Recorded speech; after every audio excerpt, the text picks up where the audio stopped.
बाकी दो साथी जो अभी भी रात को बाहर निकले हुए थे, कुमाला अब उन दोनों के पास गई। पहले तो उसने इन दोनों को खूब डराया, उनका मजाक बनाया और फिर उन दोनों के ऊपर हमला करके भी उन्हें मार डाला। वो तीनों बच्चे जो रात में मरे थे, अगले दिन उनके पेरेंट्स और पूरे गांव वाले उन्हें ढूंढने लगे, लेकिन पूरे गांव में से वो बच्चे नहीं मिले। तब गांव वालों ने अगले दिन दूसरे गांव में जाकर उन बच्चों को ढूंढने का फैसला किया और तब तक किसी भी बच्चे को सूरज ढलने के बाद घर से बाहर निकलने से मना कर दिया। अब बाकी सारे बच्चे अपने बड़ों के कहने के मुताबिक घर के अंदर ही छुप कर बैठे हुए थे और सारे ये बात कर रहे थे, क्या पता वो तीनों हमें तंग करने के लिए गए हों। अभी वो यही सोच रहे थे कि यहाँ पर कुमोला ने आकर बॉल रख दी, फिर वो बॉल उठाकर बाहर ले गई। सब बच्चे बॉल लेने के लिए बाहर चले गए। हालांकि उनमें से एक बच्चे ने कुमोला के हाथ में उस खंजर को नोटिस भी कर लिया था, लेकिन फिर भी वो कुछ ना समझ पाए और बाहर निकलने पर कुमोला ने सारे बच्चों को बेरहमी से मार दिया। अब सुबह होने पर गांव वालों को मरे हुए बच्चों की लाशें मिलना भी शुरू हो जाती हैं। एक लाश को कुएं के पास पत्तों के नीचे छुपाया गया था, जबकि एक लाश को कुएं के अंदर डाल के छुपाया गया था, क्योंकि जब सबने पानी निकाला तो कुएं के अंदर खून था। बाकी सब बच्चों की लाश खेतों में पड़ी हुई थी और उन सब के सरों को बॉडी से अलग कर दिया गया था। सबके सर एक डंडे में इस तरह पिरोए गए थे जैसे मोती हों, एक के बाद एक ऊपर नीचे करके, जिसे देखकर सभी बहुत ज्यादा डर गए, यहाँ तक कि सूजीमान भी। अब इन सारी बच्चों की लाशों के पास क्योंकि कुमाला की डॉल मिली थी, तो सबको लगा कि ऐसा सब या तो कुमाला ने किया है या उसके डैड ने। जैसे ही सारे गांव वाले सूजीमान के घर आए तो सूजीमान ने उनसे कहा, तुम्हारे पास कोई सबूत है कि ये सब मैंने किया है? और अगर तुम मेरी बेटी के ऊपर इल्जाम लगाना चाहते हो तो ये सब कैसे कर सकती है? वो तो ठीक से चल भी नहीं पाती। सूजीमान भी मान नहीं सकता था कि ये सब कुमाला ने किया है, लेकिन फिर उसके माइंड में आया कि कभी कभार कुमाला चलने भी लगती है और अजीबोगरीब हरकतें भी करती है, हो सकता है कि ये सब उसने किया हो। वैसे भी उसको तो रात में काल कोठरी में बंद कर दिया जाता था, तो फिर वो बाहर कैसे गई? यही सोचते हुए सूजी माँ जब काल कोठरी में जाता है तो देखता है कि वहाँ पे एक बहुत बड़ा सुराख था जिसे बोरियों से ढका गया था। और ऐसे ही सूजी मान को ये बात कंफर्म हो गई कि उसकी बेटी ने ही वो सारे मर्डर किए हैं। यहाँ पर अब डरते हुए पहली मर्तबा कुमाला की मॉम बोलती है और बताती है, ये सब कुमाला ने नहीं बल्कि सुमाला की सोल ने किया है। उसे यकीन दिलाने के लिए वो ये भी बताते हैं कि उन्होंने खुद सुमाला की सोल को अपनी आंखों से देखा था। अब इन बातों के पीछे कितना सच है ये सब जानने के लिए सूजी मान कुमाला के रूम में जाता है और उससे वादा करता है कि अगर तुम मुझे सच बताओगी तो मैं तुम्हें कोई नुकसान नहीं पहुंचाऊंगा। बताओ इस सब के पीछे कौन है? और यहाँ पर कुमाला बता देती है कि इस सब के पीछे सुमाला की सोल है। कुमाला बताती है कि मैंने उसे बहुत रोकने की कोशिश की थी, लेकिन वो नहीं मानी। कुमाला ये भी बताती है कि सुमाला की सोल ने उससे वादा किया है कि जितने भी लोग कुमाला को परेशान करते हैं वो उन सबको मार देगी।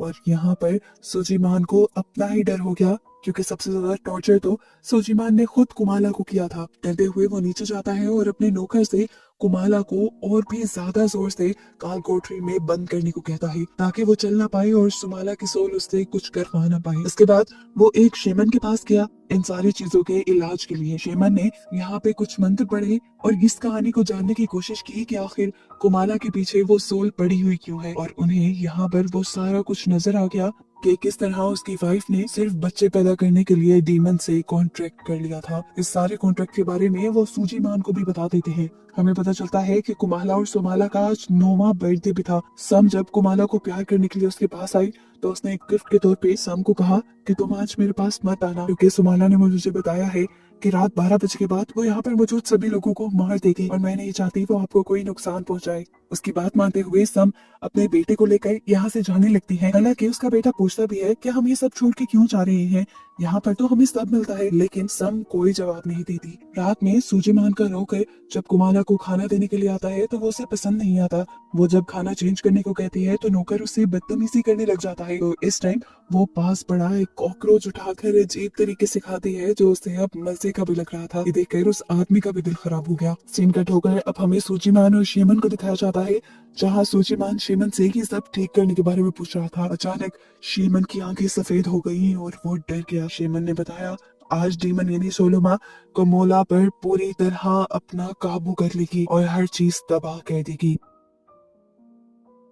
ये सब ठीक करने के लिए और उसके पावर्स को कम करने के लिए शेमन उसे एक खंजर देता है। वो कहता है कि तुम बस उसकी पावर्स को कम करके मेरे पास ले आना, मैं बाकी उसे संभाल लूंगा। उसने सूजीमान से भी कहा कि अगर चीजें तुम्हारे हाथ से निकल जाए और तुम उसे यहाँ ना ला पाओ तो तुम कुमोला के दिल में एक खंजर स्टैब करके उसे वहीं पे मार देना। क्योंकि हम लोग शैतान के इस बच्चे को यहाँ इंसानी दुनिया में नहीं छोड़ सकते, वरना वो इंसानों को बार बार मारता रहेगा। अब दिखाया जाता है कि कुमोला ने अपने आप को आजाद करवा लिया है। जाहिर सी बात है, सुमोला की हेल्प से वो अब उस नौकर के कमरे के बाहर आकर रोने का ड्रामा करती है, जिस नौकर ने उसे अच्छा खाना नहीं दिया था। ये नौकर जब कुमोला को पकड़ने की कोशिश करता है तो कुमोला उसे ही मारने की कोशिश करती है। वो आदमी डरकर वहां से भागने लग जाता है और अब कमोला उसके पीछे पड़ जाती है।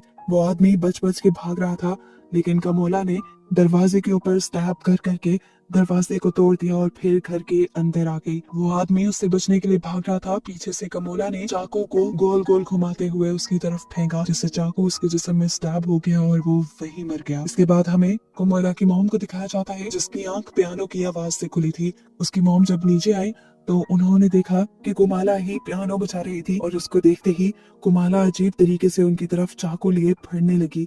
उसकी मॉम ने देखा कि शीशे में सुमोला ही उससे ये सब करवा रही थी। ये देखते हुए वो सुमोला से माफी मांगने लगी और खुद पीछे की तरफ बढ़ने लगी, जहां उसे अपने नौकर की लाश भी दिख गई।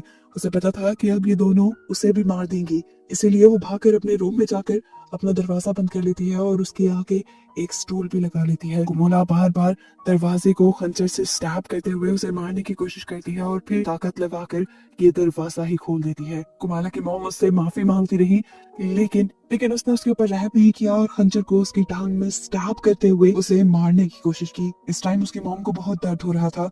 वो जानती थी कि कुमोला की बॉडी पे पूरी तरह सुमोला का कंट्रोल है। वो सुमोला से कहती है, मेरी एक आखिरी ख्वाहिश है कि मुझे कुमोला से बात करने दो। ये सुनकर सुमोला ने कुमोला के ऊपर से कंट्रोल छोड़ दिया और उसकी मॉम ने कुमोला से माफी मांगी कि हमेशा मैंने अपने आप को डांट से बचाने के लिए तुम पर जुल्म होने दिए। मैं बहुत बुरी माँ थी। अपनी माँ को इस तरह माफी मांगते देखकर कुमोला को बहुत ज्यादा बुरा लग रहा था। वो अपनी माँ को माफ करना चाहती थी, लेकिन तभी समोला ने दोबारा उसकी बॉडी पे कंट्रोल ले लिया और फिर उसके हाथ काटते हुए उसकी बॉडी में भी स्टैब करके उसे मार डाला। इतनी देर में सूजीमान भी घर आ चुका था। घर आया तो सबसे पहले उसे नौकर की और फिर अपनी वाइफ की लाश दिखी, जिसे देखते ही वो बिल्कुल टूट गया। वो जानता था कि समोला को मारने और कमोला के साथ गलत रवैया रखने में सिर्फ उसी की गलती थी, लेकिन सजा अब उसकी वाइफ को मिली थी। वो भी यही सब सोच ही रहा था कि उसे अचानक अपने रूम में चेयर हिलती हुई फील हुई, जिस पर उसने देखा कि कुमोला बैठी हुई थी और समोला उस चेयर को हिला रही थी। उसके देखते ही समोला अपनी बहन की बॉडी के अंदर चली गई और पूरा कंट्रोल लेते हुए अब अपने डैड को मारने के लिए उसकी तरफ बढ़ी। अपने आप को बचाने के लिए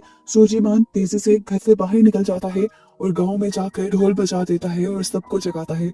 जगाने के बाद उसने सबको अपनी वाइफ और अपने नौकर के मरने के बारे में बताया। गांव वाले फौरन उसके घर जाते हैं और दो लाशों को देखकर उनको भी दुख होता है। सूजीमान ने किसी को भी ये नहीं बताया था कि ये दोनों मर्डर उसकी बेटी कोमोला ने किए हैं।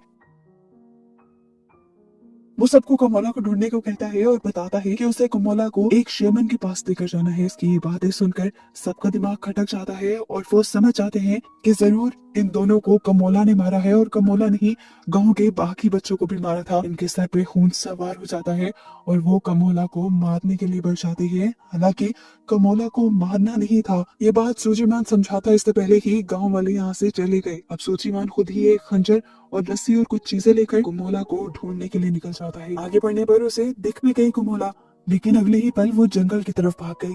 खेतों में जैसे ही सूजीमान आता है तो कोई पीछे से उसके ऊपर हमला कर देता है। ये कमोला ही थी। अपने आप को बचाने के लिए सूजीमान ने पास पड़े एक पत्थर को उठाकर कुमोला के सर पे वार किया और उसे बेहोश कर दिया। वो उसे मारना चाहता था लेकिन मार नहीं पाया, क्योंकि वो जान गया था कि इस सब में गलती उसकी है ही नहीं। इस सब में गलती तो सुमोला और उसकी वाइफ की थी। अपनी बेटी को प्यार ना करने की वजह से उसे बहुत दुख और पछतावा हो रहा था। वो बहुत बुरी तरह रोने लगा। उसने अपनी बेटी को भी एक बोरी में बंद कर दिया, पर देखा कि अचानक से उसकी बेटी बोरी से गायब हो गई। सुमोला ने असल में उसे बोरी से बाहर निकाल दिया था और वो दोबारा अपने डैड के ऊपर हमला करने के लिए बढ़ी, लेकिन इस मर्तबा सूजीमान जिसे हाथ से निकलने नहीं देना चाहता था, कुमोला के दिल की तरफ हमला कर देता है और फाइनली वो गिर जाती है। पर कुछ ही देर बाद हंसते हुए उसे दोबारा होश आ जाता है। सूजीमान उसे देखकर बुरी तरह कंफ्यूज था। तब कुमोला ने उसे बताया कि जब से समोला यानी मैं इसकी बॉडी में आई हूँ, तब से इसकी पूरी बॉडी बदल से गई है। इसका दिल भी बाईं तरफ से हट के दाईं तरफ आ गया था, क्योंकि तुमने इसके दिल पे बात नहीं किया, तो इसीलिए ना ये मरी और ना ही मैं। अब समोला अपने डैड को मांगती है। सबसे पहले वो उसी के हाथ से खंजर लेकर उसका पेट चीर डालती है, यहाँ तक कि उसकी आंतें बाहर निकल आई और उसके बाद उसने पास पड़ी दो छोटी छोटी लकड़ियां उठाकर सूजीमान की आंखों में स्टैब कर दी। सुबह होने पर दिखाया जाता है कि गांव वालों को सूजीमान की बॉडी क्रॉस से लटकी हुई मिली, जैसे उन्होंने कमोला को सजा दी थी। इस सब के बाद सीन्स प्रेजेंट में आते हैं और हम उस आदमी को देखते हैं जो ये सारी कहानी असल में गांव वालों को सुना रहा था। ये लड़का असल में सम का बेटा था जो उस रात घर छोड़ के चली गई थी, इसीलिए उसकी और उसकी बेटी की जान बच गई थी। वो बताता है कि अभी तक अगर बच्चों की जान जा रही है तो समोला अभी भी इस गांव में जिंदा है और सब बच्चों को बचाने के लिए हमें किसी तरह समोला को पकड़कर उसे खत्म करना होगा। और समोला के मिलने से पहले तक वो गांव वालों को ये कहता है कि अपने बच्चों को रात में बाहर नहीं निकलने देना। सारे उसकी बात मान के घर चले जाते हैं और रात में हमें उस बच्चे के डैड को दिखाया जाता है जिसे मूवी के स्टार्ट में सुमोला ने मारा था। उसे इस आदमी की बातों पे बिल्कुल भी एतबार नहीं था। उसे लग रहा था कि ये सारा काम अब्दी ने ही किया है। वो रात में अब्दी को मारने के लिए अब्दी के घर के पास आता है और उसे वहीं पर समोला दिख जाती है जो इस टाइम एक मरे हुए आदमी की बॉडी को खा रही थी। और बस यही दिखाते हुए ये मूवी यहाँ खत्म हो जाती है, ये बताते हुए कि ये एक सच्ची कहानी है। इंडोनेशिया में सेंट्रल हवा के पास सच में एक ऐसा गांव है जहाँ पर एक डेविल की बच्ची रहती है और इसलिए वहां के लोग रात में अपने बच्चों को घर से बाहर नहीं निकलने देते।